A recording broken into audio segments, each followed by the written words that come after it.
Konon katanya, jika seekor anjing merasakan ajalnya sudah dekat, ia akan meninggalkan rumah dan mencari tempat sunyi untuk mati sendirian. Pada saat yang sama, Hana, sang malaikat maut, menerima peringatan kematian baru yang indeksnya telah mencapai 99%.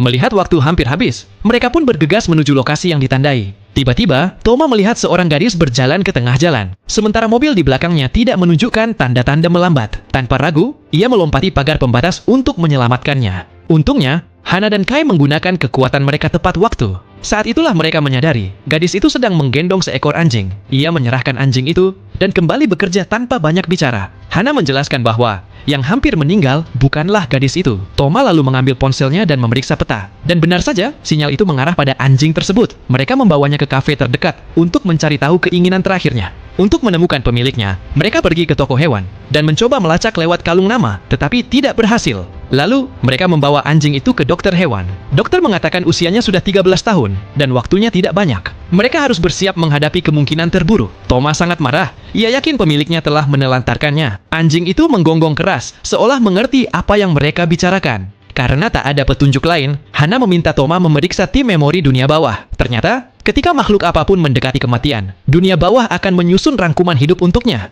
Toma membuka video itu. Ia melihat bahwa anjing bernama Dodo itu terluka parah setelah ditelantarkan. Seorang anak bernama Minho menemukannya dan memperlakukannya seperti adiknya sendiri. Mereka bermain bersama. Suatu hari, Minho mengalami kecelakaan mobil saat melindungi Dodo dan meninggalkan luka panjang di lengannya yang membuat Dodo berduka. Seiring waktu, Minho bertambah dewasa, sedangkan Dodo tetap tak berubah.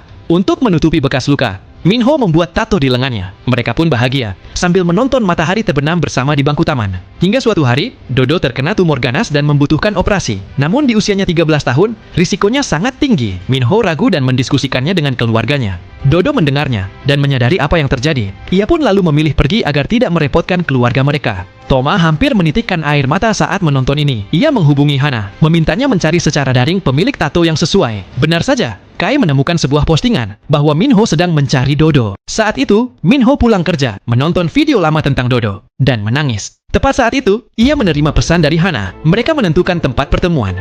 Minho tiba di kafe. Mereka meletakkan Dodo dengan lembut di hadapannya. Namun, anjing itu ragu dan takut untuk mendekat. Minho berlutut, berkata bahwa ia sangat merindukan Dodo, dan tanpa Dodo, hidup terasa sangat sepi. Dodo seolah mengerti dan perlahan berjalan ke pelukan Minho. Minho memeluknya erat. Ia menggendong Dodo ke taman yang dulu mereka sukai. Ia mengatakan betapa bersyukurnya ia atas tahun-tahun penuh kasih dan tawa itu. Saat Dodo perlahan menutup mata, Minho nyaris tak sanggup menahan rasa sedihnya. Akhirnya, Dodo pun pergi untuk selama-lamanya.